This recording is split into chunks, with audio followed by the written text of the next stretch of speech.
Welcome. And welcome to the people at home, too. So we've got 30 minutes to talk about some unfinished business and the marvelous work and commissions that have been spawned by this great initiative. And I have with me Polly Russell on the end. She's going to kick off and tell us about the unfinished business. And beside her is Liv Torc, Shagufta Iqbal, and Fiona Benson. And they're going to tell us each of them are also going to tell us about what work they've been doing. But we'll start off with Polly. So Polly Russell is the head of the Eccles Center at for American Studies at the British Library. And her research focuses on 20th century women's movements and feminism and the history of food. I love that as a P.S. food. She was the curatorial, well, that's an interesting word, isn't it? Lead for the library's 2021 major exhibition, Unfinished Business, The Fight for Women's Rights, and the accompanying podcast series of the same name. She was also the British Library project head for Sisterhood and After, an oral history of the women's liberation movement. So I'm going to ask Polly to speak to us for a few minutes. Thank you so much. Thank you, Lennie. Thank you, Poets in the City. Thank you, amazing poets, Exeter Library, and everybody who's here now. It really is a thrill to be here. I've been set a completely impossible task by Lennie. She's given me 4 minutes to talk about an exhibition that took 3 years in the making, that draws on 200 years of history, that connects to the contemporary moment of feminist activism and agitation, that involved many teams across the library and beyond, that resulted in an exhibition, a podcast, a book, a website, and events like this taking place all over the UK. So thank you very much, Lennie. And I'm going to have a go, though. I'm going to have a go. So Unfinished Business tells the long story of women's activism and connects that long history with the contemporary moment of feminist activism. I'm thinking here of the Women's March or Me Too, Now for Northern Ireland, this kind of very alive moment. And we told that story through 180 objects. The exhibition opened in 2020, just about with COVID. That's another story, but it did open. It was open for a year. We had 180 objects. We had books and costumes and sound and film and music and newspapers and magazines. It was lively, it was colourful, it was bold, it was challenging, like the story that it told.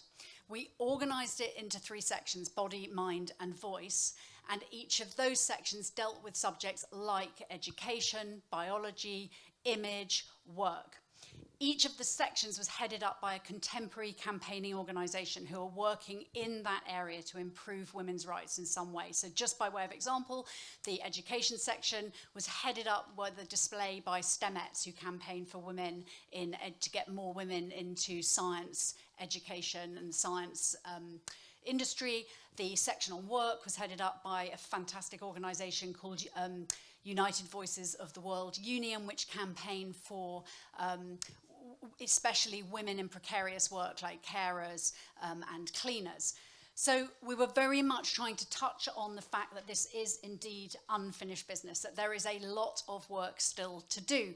But we also wanted to celebrate the amazing achievements that have been made, the gains that have been made, and to really think about the incredible tenacity and hard work of women, particularly, and allies of women who over generations have worked day in and day out to try and imagine a better world. And I'm thinking there of people like the Chainmakers, who later on Shagufta is going to tell us about, who in the 19th century, in incredibly impoverished and terrible working conditions, worked to improve labour laws, and really we have them to thank for minimum wage right now.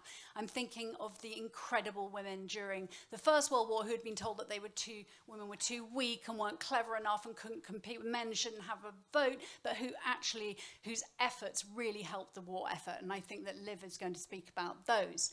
I'm thinking too about the women who had to suffer with no birth control, having huge families, the ill health that they had, the women who had to suffer the indignity of having illegitimate children when that was a huge shame, and the women who campaigned for birth control. And I think that Fiona is going to talk about that. And I'm thinking about the women as well who in the 1960s saw that there was a huge gap in women's literature and set up feminist publishing houses like Virago, which now, of course, Lennie is the chair of, and, of course, created an entire canon of women's literature. So amazing achievements to celebrate, but, of course, a huge amount still to play for. And when we did this exhibition, we didn't ever imagine that we were going to tell the whole story. How could we? It's a huge history. Even if we'd have had 1,000 objects in 10 years, it still would never have been a complete story. What we wanted to do was to open up discussion, inquiry, debate, conversation. And that is why I am just so delighted to be here, because this is what this event today is about. And if there's one thing that doing this exhibition over this 3 years has shown me, is that across generations, what's united those women who have changed the world for better is a combination of probably maddening tenacity, amazing optimism, and incredible creativity. Whether they were campaigning in the area of education or politics or any area, those are the qualities that were required. And of all of them, I would say that creativity is the most important, because without creativity, how can we reimagine the world? How can we reevaluate the world that we've come from? And most crucially, how can we imagine a new world? And that's why the work of these poets and of anybody creative is so important, and why I'm really, truly honoured and proud to be here today and to know that the exhibition played a small part in this whole process. Thank you. Thank you. Whoa. I think you've done the history of feminism in 360 degrees in 3 minutes. Very good. So now I'm going to come to our poets, as I said earlier, and I'm going to start with Shagufta Iqbal. And Shagufta has taken her inspiration from the women chainmakers, as Polly just said, who went on strike for fairer pay in 1910. She's worked with a group called Mothers Who Make to bring to life the environment of the chainmakers. And she talks about how city and landscape and food and politics shape our revolutions. She's co-founder of Kyoto, Bristol, I hope I pronounced that right, and she's an award-winning writer, workshop facilitator, and TEDx speaker. She's been described as by Galdem as a poet whose work leaves you validated but aching. Her narratives are important, heart-wrenching, and relatable. Her poetry collection, Jam is for Girls, Girls Get Jam, has been very much recommended. She's writing her second poetry collection and her debut novel, with a focus on food, politics, climate injustice, and migration. Shagufta, over to you. Thank you. I don't think I'm going to be quite so eloquent in 4 minutes, but I will try and tell you the story of the Chainmakers and what drew me to them. Whilst going around the Unfinished Business exhibition, I was immediately drawn to this object in one of the display cabinets, and it was that of a hammer. And on the base of the hammer, there was engrooved, sort of indented, a thumbprint. And I think looking at that hammer, watching it through the glass case, I suddenly felt so connected to somebody who's lived maybe 100 years before me, tens of years before me, and I just saw that object, and I felt so connected to a person I didn't know, and I really wanted to explore that story. And the more I explored it, the more I was fascinated by the amazing story of the Chainmakers. So this hammer belonged to a chainmaker, of course, and my commission obsessively, very obsessively, looked at how these women unionized. I think that was really important for me, and how they fought for justice in a time that usually women of that stature didn't have a voice. It made me look at my own industry as a freelance artist, as a mother, and the project led me to be connected to an Exeter-based organisation called Mothers Who Make, who do amazing work here in the local community. It also connected me to the artist and illustrator Sabah Khan, who's the author of The Roles We Play, and she's been recently longlisted for her comic illustration novel for the Jalak Prize. If you find some postcards, I call them postcards, on your chairs, that's been illustrated and designed by Sabah, with some writing from myself. And so this project was very much based around, I'm trying to be succinct, I wrote things down, I'm such a poet. Yeah, so basically this work aims to tell the stories that link us. I think looking at the story of the Chainmakers, it was immediate just so obvious how much community meant to them, how coming together was such a powerful movement for them. And so this work really wants to pay homage to that by telling the stories that link us, the stories that keep us connected, especially in the last 2 years with COVID. And these postcards are an opportunity to promote us to go back to old-fashioned snail mail and encourage us to stay connected, maybe not always on toxic social media platforms, but through real life, through sort of visceral objects. I think when I saw the hammer, I realized how important it was to be connected to people with physical objects. And I really want for people to get more than just bills coming in through their post box. So this is a way of saying, oh, look, there's something nice coming through your post box. It's going to connect you to a community. And it is very much in keeping with the energy of for me, the Chainmakers and how they really came together and how important unionizing is. And it's something we were discussing only recently about the workers who work for Amazon. It's so important. And I think as freelance artists, we really kind of look back at that and feel like we still need to learn quite a lot from their incredible courage. Hopefully I did that for me. My poetry is a lot more eloquent, I hope. Thank you. So we were told we had to get this into 30 minutes, so I've said to each person they had to speak 4 minutes. So sorry, that's why they're giving me a hard time. I'm coming to you, Fiona Benson, on my left here. She has written poems inspired by women's experiences of fertility, of birth control and adoption, and gynecological care, exploring taboos around female bodies. Also a sequence of poems inspired by the history surrounding gynecological tools from the Devon and Exeter Medical Heritage Trust. She's published 2 collections, which were both shortlisted for the T.S. Eliot Prize, Bright Travellers, which won the 2015 Geoffrey Faber Prize, and the Seamus Heaney Centre for Poetry Prize. And Vertigo and Ghost, which was also won prize. You're much I didn't realize until I said all this. You're a prize winner, I would say. I should say award-winning writer. Anyway, she also won a prize from the Forward Best Collection too. And her 3rd collection, Ephemeron, nice word, is published now by Cape. So over to Fiona. Tell us what inspired you. Hi, well, I thought I'd just talk you through my research a little bit. So I was really interested in the body section of the Unfinished Business exhibition, which focused on the fight for women's autonomy through and in the body. So this means things like safe childbirth, gynecological care, access to contraception and fertility treatments. And this led me to research in Exeter whether we'd had any movements to promote contraception here in parallel to Marie Stopes, who there was some material about in the exhibition. And in fact, we did. We had something called the Exeter and District Women's Welfare Association, which opened in 1930 with the aim of providing contraceptive advice to women who couldn't otherwise afford it.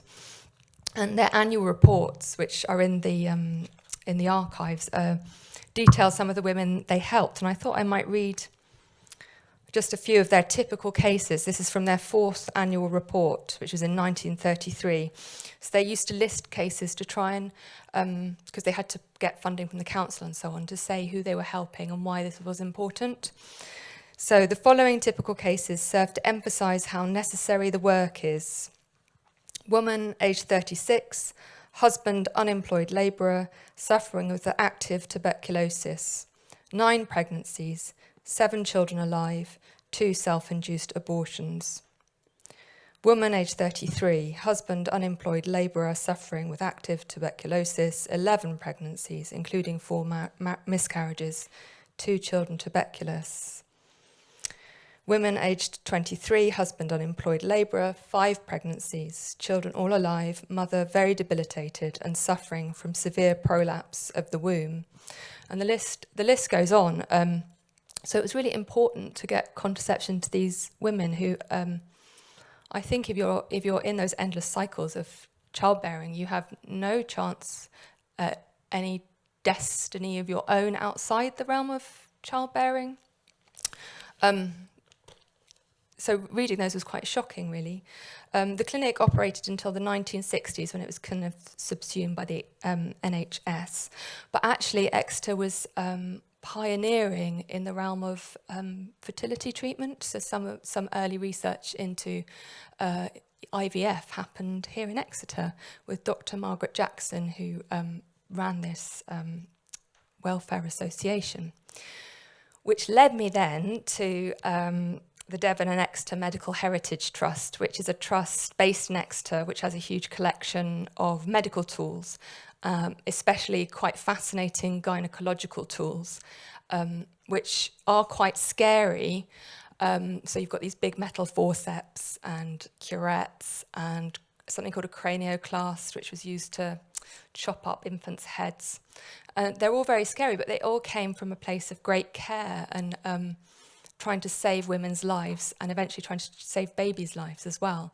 And that also led me to talk to an amazing doctor called Dr. Jane Richards, who trained in the 1950s and was one of the first female GPs in the area and used to do home deliveries all the time before obstetrics was moved into hospitals. And she'd seen sweeping changes in contraception from the cap, which was on display at the British Library, through to the pill, and all the changes that she saw throughout her time practicing as a GP. And lastly, I interviewed somebody called Julia, who had become pregnant in the 60s as a result of rape, actually, and had had her child forcibly removed from her with adoption. And again, I think these stories coming out of Exeter show how important this quest for body autonomy and this fight for it has been and continues to be. Thank you. It's very wide-ranging, isn't it? It's quite extraordinary to listen and to think about how it's all spawned from unfinished business. That really does sum it up. I'm going to come last to Liv. Liv and I obviously went to the same dresser this morning. I mean, we're sharing an outfit. Yes, that's It would true. have been too much if we'd both worn both bits. That's true. So Liv Torc has been looking at another kind of experience, is the experience of women during the pandemic and those of their grandmothers and great-grandmothers during the war.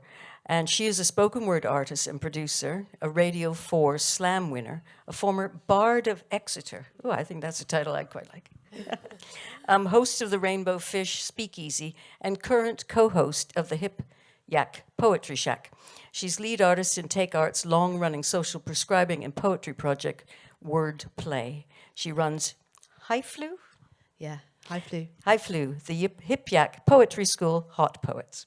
Go ahead. It's exhausting just hearing all that.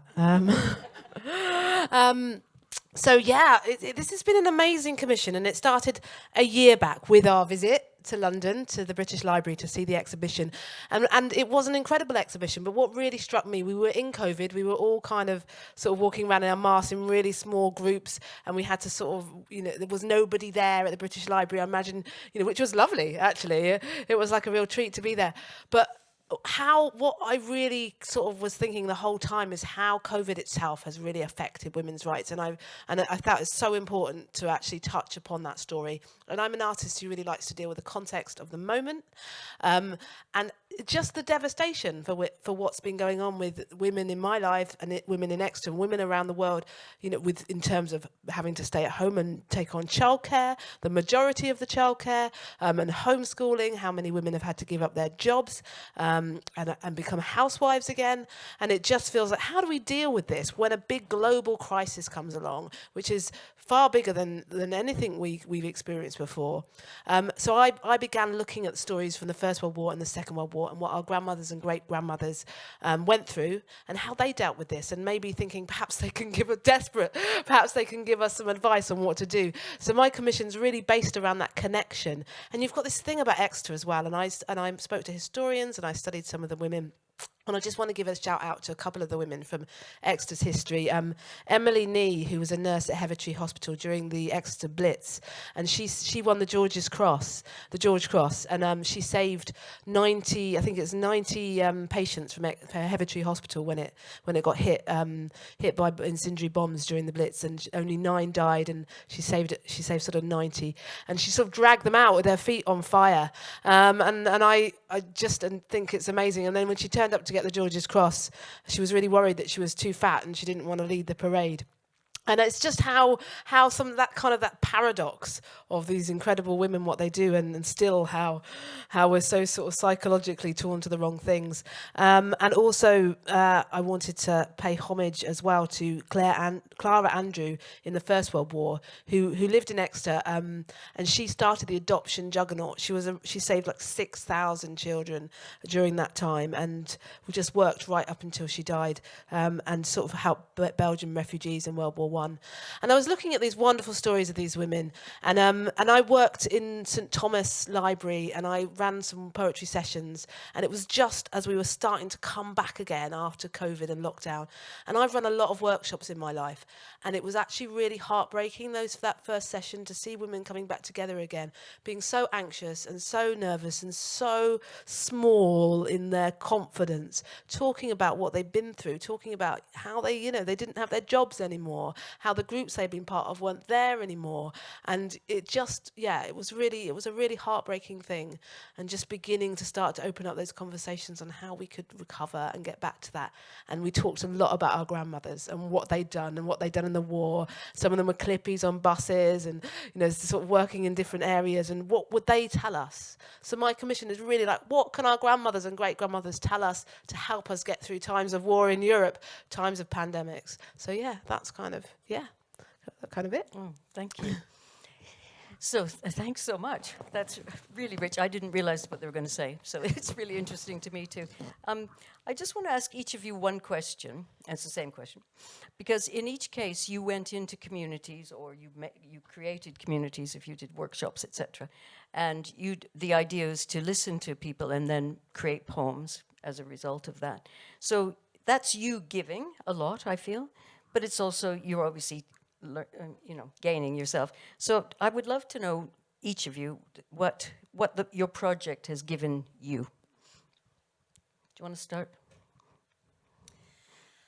Yeah, I think it wasn't selfless in terms of going in and delivering a workshop. I think it was in many ways, for me, it was really I felt really honoured to be able to hear the experiences and stories, particularly of the communities I worked with. So, like I mentioned, Mothers Who Make, they're all freelancers, they're artists, they're mothers, and hearing their stories, their experiences of how they dealt with lockdown, how it affected their art, how do they consider themselves to be artists, and how they overcame all of that. I think that was just really fascinating, and I think it made me sort of I went in with this one idea of this is probably what I'm going to end up writing, and then being in that space where people are really open and available to you. It's so generous when you're in that space. It changed the direction of my poetry, or maybe it was also a bit skewed because I like writing about food, but it ended up being a lot about food and how much food is part of our community, but also the current world in which we live in. We're facing people who are having to make decisions between heating and eating, and food banks are sort of, there's queues outside food banks, and how this affects creativity, how it affects us being able to get on and follow our dreams, and how focused we are on having to just survive, and what that does to us. What do we pass on to our children? And I think being part of those conversations and hearing firsthand people's experiences, especially artists and mothers, I think for me, I felt very humbled and very honoured to be part of that, and it really made me connect with the fact that the Chainmakers, yes, it happened in Cradley Heath in the Midlands, but their story resonates up and down this country, and it's not just in one place. It is something that we can all relate to, unfortunately, in some shape or form. And so I'm really privileged to have been allowed into the space of Mothers Who Make in the local community of Exeter. Yeah. Thank you, Shagufta. And Fiona, what would you say? Well, I kind of feel like I wasn't giving much at all, that I was doing all the taking. I feel like a bit of a vulture somehow. But it was amazing to hear these stories, and I am interested in breaking down taboos surrounding the women's bodies and trying to create more openness around that. So I think it was an incredible act of generosity for people like Julia to tell me her story of this kind of forced adoption, and also for Dr. Jane Richards to spend so much time telling me about her life and all the things that she'd seen and done. It was amazing. I don't really think of these as my poems, actually. They feel like they feel like Julia's poem or Dr. Jane's poem, although actually, interestingly, Julia said it didn't feel like her poem either, so it's kind of somewhere in the space between us, I think. That's really, really interesting. And Liv, what did you... I think it's Get kind back. of made me feel very much part of something bigger, part of connected to the kind of chain of history and the web of women's lives. And that is a great place to be, to not feel alone in this. Yeah, it's been a really beautiful experience. It's been hard at points. It's been quite a hard commission, quite a challenge. I wrote my first ever song, which was something that I've never sort of attempted to do. And I've loved doing that. That's been absolutely kind of joyful as well. Yeah, and just sharing this stuff with women and working with women is always wonderful. But yeah, it's just made me feel, yes, part of the story of our unfinished business. And I'm going to finish with you, Polly, because my question to you is something I would give to ask myself too, is how we feel part of a sort of history of protest.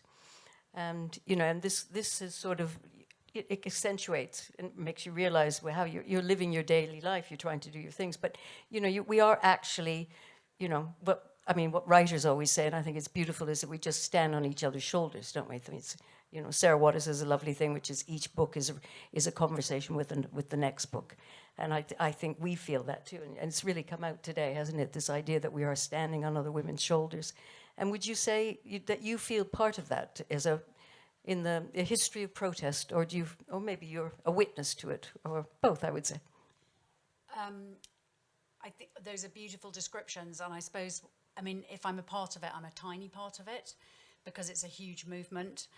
And I think the thing that I took so many things away, and I'm still learning, and I'm still in the process, but I think there's something about seeing how change does not happen through individuals. It happens when people come together, when people coalesce, when people find alliances and allegiances, and that's when change really can happen.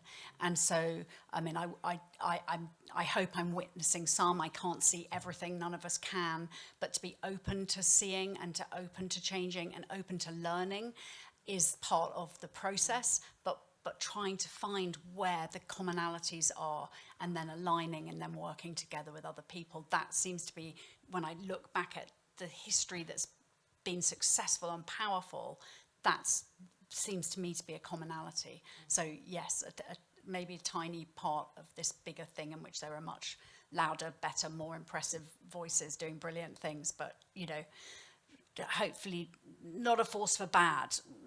Let's hope for that. I don't know. I think we can aim higher than that. Okay, well, please stay around because the poets are going to do their poetry. Not immediately. We're going to get off the stage, but in a few seconds. So please stay around and please join me in thanking these four wonderful women. Thank you.